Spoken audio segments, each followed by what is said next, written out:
शांत पार्क में वृद्ध व्यक्ति बेंच पर शांति से बैठा है। उसके चेहरे पर एक हल्की मुस्कान है।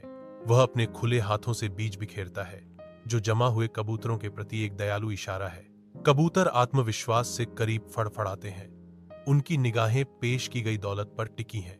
आदमी की मुस्कान गहरी होती है, क्योंकि पक्षी उसके हाथों से खाते हैं। एक शांतिपूर्ण संबंध खिलता है। एक सामंजस्यपूर्ण दृश्य प्रकट होता है। मनुष्य, पक्षी और प्रकृति सादे आनंद के नृत्य में आपस में जुड़े हुए हैं। पार्क के हृदय में अंतरजातीय मिलन का एक शांत क्षण घटित होता है। दिन गुजरते हैं। कबूतर पार्क की बेंच पर अकेला और उदास बैठा रहता है। भूख उसकी थकी हुई काया पर अंकित होती है। कबूतर की निगाहें बार बार उस खाली जगह की ओर खिंची चली जाती हैं, जहां बूढ़ा एक बार बैठा करता था, जो लालसा का एक मौन जागरण था।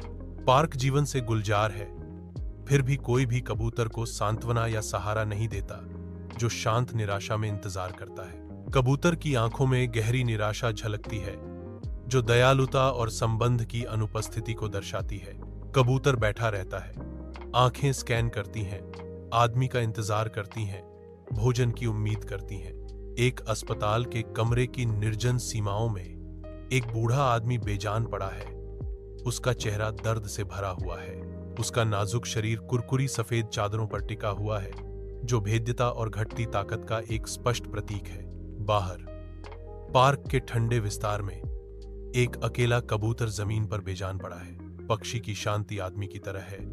दोनों ही आकृतियां अपने अंतिम क्षणों में त्याग दी गई हैं। खाली पार्क गिरे हुए प्राणी को घेर लेता है, जो उसके अंत के उजाड़पन का मूक प्रमाण है। दोनों मौतों में एक ही डरावनी सच्चाई गूंजती है, अलगाव और प्रेम की अनुपस्थिति।